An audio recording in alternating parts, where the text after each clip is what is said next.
जिस तरह से आपने नॉर्मलता को परिभाषित किया था कि 1 लीटर बिलियन में उपस्थित विलय के ग्राम तुल्यांकों की संख्या विलयन की नॉर्मलता कहलाती है।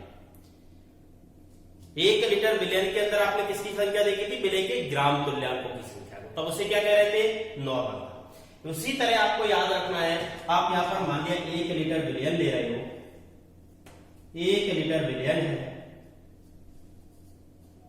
और इस 1 लीटर बिलियन में आपको देखना है विलय के मोलों की संख्या, विलय के मोलों की संख्या, विलय के मोलों की संख्या। जब आप 1 लीटर बिलियन में विलय के मोलों की संख्या को देखोगे तो उसे अपन क्या कहेंगे? विलय की नॉर्मलता, सॉरी मोलरता की बात कर रहे हैं। 1 लीटर बिलियन में उपस्थित विलय के मोलों की संख्या विलयन की मोलरता कहलाती है। याद रखना, 1 लीटर बिलियन में उपस्थित विलय के मोलों की संख्या, ये पॉइंट याद रखना है। जब विलय के मोलों की संख्या की बात करते हैं तब कहते हैं उसे मोलरता, और विलय के ग्राम तुल्यांकों की संख्या की बात करते हैं तब उसे कहते हैं नॉर्मलता। तो यहां पर अभी याद रखना है आपको, मोलरता के लिए 1 लीटर बिलियन में उपस्थित विलय के मोलों की संख्या उस विलयन की मोलरता कहलाती है।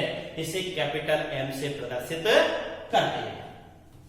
इसका सूत्र निकालेंगे तो मोलरता का सूत्र क्या आ जाएगा? जैसे अपन ने नॉर्मलता का निकाला था वैसे ही आएगा, इसका भी कैपिटल M बराबर क्या आएगा? यहां पर अपन किसकी संख्या देख रहे हैं? विलय के मोलों की संख्या, तो ऊपर लिख देंगे विलय के मोलों की संख्या, विलय के मोलों की संख्या,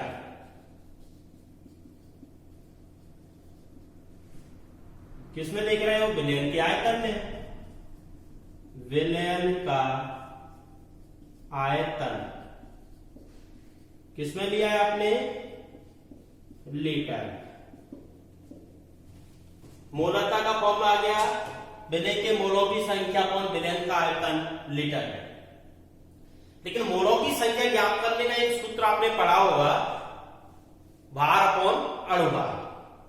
यहां पर किसके मोल निकाल रहे हैं? विलय के मोल। तो विलय के मोलों की संख्या का सूत्र क्या हो जाएगा? विलय का भार अपॉन विलय का अणु। यहां पर लिख देंगे विलय के मोलों की संख्या, विलय के मोलों की संख्या का फॉर्मूला हो जाएगा विलय का भार अपॉन विलय का अणुभार। देखिए भार को मैंने अभी सबको याद रखना है, भार को हम W से दर्शाते हैं, लेकिन विलय का भार है तो W भी लिखेंगे, और अणुभार को मॉलिक्यूलर वेट कहते हैं, M से दर्शाते हैं, इसको MB लिख देंगे। MB का मतलब है विलय का अणुभार, और WB का मतलब है विलय का भार। ये वाला मान, मोलों की संख्या का जो मान है, सूत्र है, इसको कहां पर रख देंगे? मोलरता वाले सूत्र में रखेंगे इसमें। तो अतः मोलरता का सूत्र क्या आ जाएगा? मोलरता कैपिटल M बराबर क्या आएगा? विलय का भार अपॉन विलय का अणुभार, विलय का भार अपॉन विलय का अणुभार अपॉन नीचे विलयन का आयतन लीटर में है, विलयन का आयतन किसमें है? लीटर।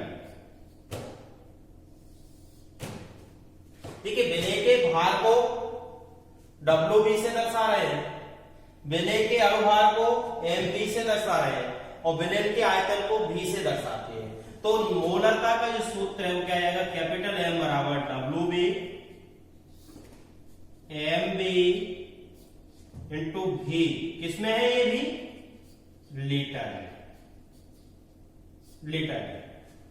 यदि आपको न्यूमेरिकल्स में आयतन लीटर में दिया है तो इस वाले फॉर्मूले का उपयोग आप करके डायरेक्ट मोलरता ज्ञात कर सकते हो, और यदि आयतन मिलीलीटर में दिया है तो उसके लिए सूत्र हो जाएगा कैपिटल M बराबर WB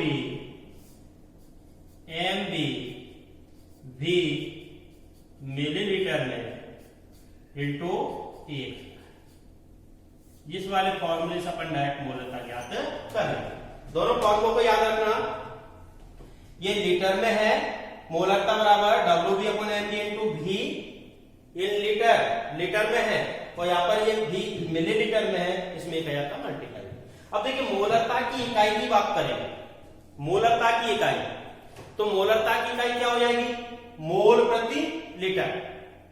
मोल प्रति लीटर, तो याद रखना मोलरता की इकाई होती है मोल प्रति लीटर, इसको ग्राम मोल प्रति लीटर भी कह देते हैं। तो याद रखना मोलरता की इकाई,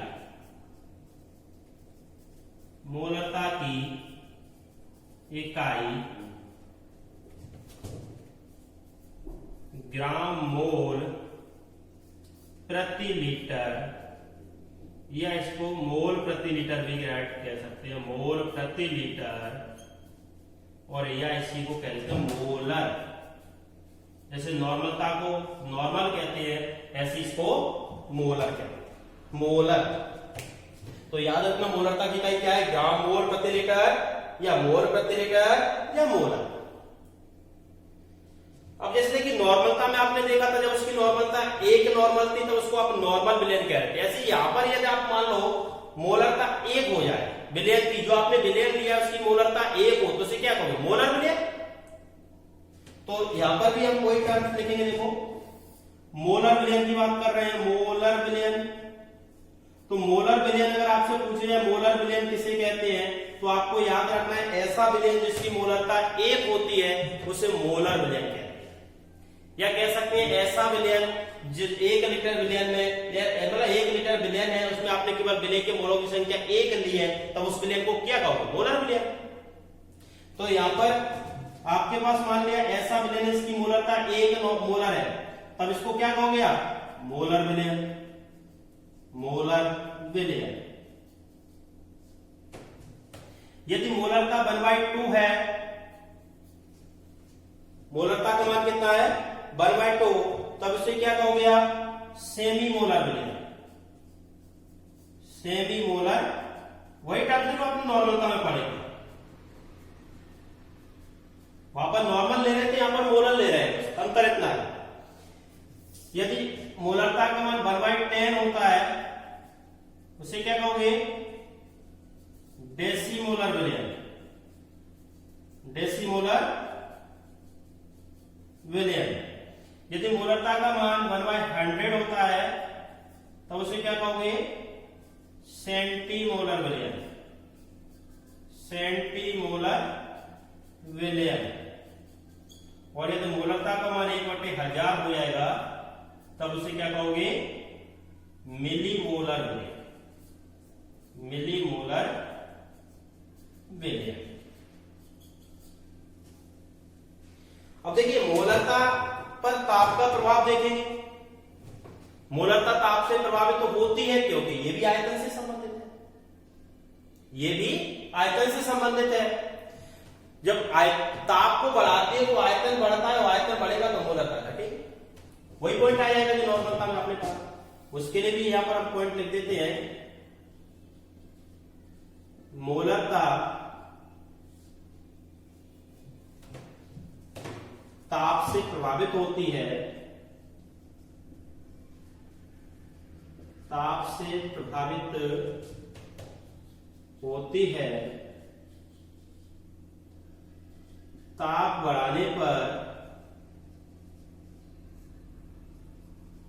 आयतन बढ़ता है। ताप बढ़ाने पर आयतन बढ़ता है, अतः मोलरता घटती है।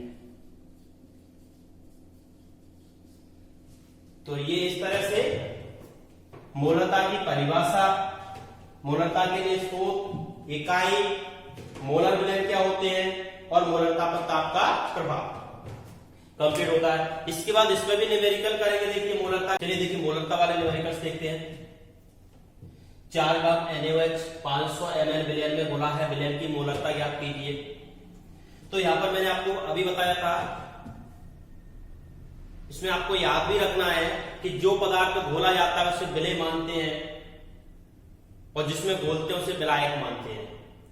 और जो नया पदार्थ घोल करके बन जाता है उसे विलयन कहते हैं। तो यहाँ पर आपने कुल विलयन बना लिया। कितना विलयन बनाया है? 500 ml। और ये विलयन आपने ध्यान रखना 4 ग्राम NaOH को घोल करके बनाया, मतलब 500 ml में ही 4 ग्राम उपस्थित है। तो यहां पर दिया है, क्या क्या दिया है? WB विलय का भाग कितना घोला है? 4 ग्राम। आयतन टोटल कितना है? 500 ml। अब देखिए मोलरता का फॉर्मूला, मोलरता ज्ञात करनी है तो मोलरता का फॉर्मूला होता है कैपिटल M बराबर WB, मिलीलीटर वाला फॉर्मूला लगाएंगे क्योंकि आयतन मिलीलीटर में दिया है, MB इंटू V मिलीलीटर। देखिए यहां पर आपको विलय के अणुभार की जरूरत पड़ेगी। विलय क्या है यहाँ पर? NaOH। NaOH को ही बोला है आपने, तो NaOH का अणुभार कैसे निकालेंगे? देखिए किसी भी यो अणु का अगर अपन अणुभार निकालते तो उसमें क्या करते हैं, जितने भी परमाणु होते हैं उन सभी परमाणुओं के परमाणु भार को जोड़ करके अणुभार निकाल लेते हैं। जैसे NaOH का अणुभार निकाले हम, तो NaOH का अणुभार अगर निकालोगे तो NaOH का अणुभार कैसे आएगा? देखिए यहाँ पर सोडियम का परमाणु भार कितना होता है? 23, ऑक्सीजन का परमाणु भार 16, हाइड्रोजन का 1, तो टोटल निकल के कितना आ जाएगा? ये 40। तो इस तरह से अपन अणुभार निकाल, अणुभार तो सिंपल है, जिसमें देख लिया करो अणु में कौन कौन से परमाणु दिए उन सभी परमाणु के परमाणु भारों को जोड़ करके अणुभार निकालेंगे। डायरेक्ट मान रख दो मोलरता आएगी, अतः मोलरता क्या आएगी? देखो कैपिटल M बराबर विलय का भार कितना है? 4 इंटू 1000, M भी कितना है? 40 इंटू 500। 500 से इसको काटोगे कितनी बार कटेगा? 2 बार। इसको काटोगे 10 बार, तो 2.10 मीन्स 0.2। अब इसकी इकाई क्या हो जाएगी? मोलर। क्या हो जाएगा? मोलर। देखो काटना तो आपको अपने हिसाब से आना चाहिए, जरूर नहीं कि जैसे मैं बता रहा हूं वैसे ही आप इसको काटा पीटी करो। अब देख लिया करो, 0 से 3 0 से 3 0 काटोगे, 4 से 4 काटोगे तो 1/5 बचेगा, 1/5 का मतलब ही वही होगा 0.2 मोलर। तो इस तरह से भी आपको सॉल्व कर सकते हैं। अब देखिए सेकंड वेरिएबल में पूछा है, मोलरता ज्ञात करनी है आपको, और इसमें बताया है कि यूरिया के 6 ग्राम प्रति लीटर सांद्रता वाला विलयन आपको दिया गया है। इसका मतलब यह है कि आपने एक यूरिया वाला विलयन बनाया, यूरिया का विलयन बनाया है जिसमें आपने 1 लीटर विलयन में 6 ग्राम यूरिया को घोला है। 6 ग्राम यूरिया प्रति लीटर तो कह रहा है 6 ग्राम प्रति लीटर यूरिया का जो विलयन बनाया उसमें 1 लीटर विलयन में आपने कितना यूरिया घोला है? 6 ग्राम। 6 ग्राम यूरिया को 1 लीटर विलयन में घोला है। तो यहां पर वही कहेंगे अपन, दिया है, क्या दिया है? WB कितना है? 6 ग्राम। V कितना है? 1 लीटर। क्या दिया है आपको? यूरिया। तो यहां पर याद रखो, पहले मैं मोलरता का फॉर्मूला लिखूंगा, कैपिटल M बराबर क्या आएगा? WB। लीटर वाला लगाएंगे तो यहां पर 1000 नहीं लिखेंगे ना, लीटर में दिया हुआ है, प्रति लीटर लिखा हुआ है, MB V लीटर में, डायरेक्ट लीटर वाला फॉर्मूला लगा दिया जाएगा। तो यहां पर आपको अणुभार की जरूरत पड़ेगी। किसके अणुभार की? यूरिया के अणुभार। विलय यहां पर आपने यूरिया तो लिया है, तो यहां पर यूरिया के अणुभार की जरूरत पड़ेगी, तो यूरिया का अणुभार अपन निकाल लेते हैं। यूरिया फॉर्मूला होता है NH2CO NH2 का अणुभार आप निकालोगे, तो इसका अणुभार निकालोगे तो इन सभी को एक काम करना, इन सभी परमाणु के परमाणु भारों को जोड़ना, और जोड़ने के बाद इसका जो अणुभार आएगा वो कितना आ जाएगा? 60। यूरिया का अणुभार 60। इसमें याद रखना नाइट्रोजन का परमाणु भार 14 होता है, हाइड्रोजन का 1 होता है, बट 2 हाइड्रोजन 2 लिखेंगे यहाँ पर, कार्बन का 12, ऑक्सीजन का 16, फिर नाइट्रोजन का 14 और इसकी जगह 2 आएगा क्योंकि एक हाइड्रोजन का 1 है तो 2 का 2 है। इस तरह सबको ऐड करके कितना आएगा? 7। अब मोलरता निकाल लो। मोलरता कितनी आ जाएगी? WB का मान कितना है? 6, अणुभार कितना है? 60 और 1 लीटर आयतन है आपका। आयतन कितना टोटल? 1 लीटर। 6 से काटोगे 10 टाइम्स 10 बार कटेगा, 1/10 आएगा, 1/10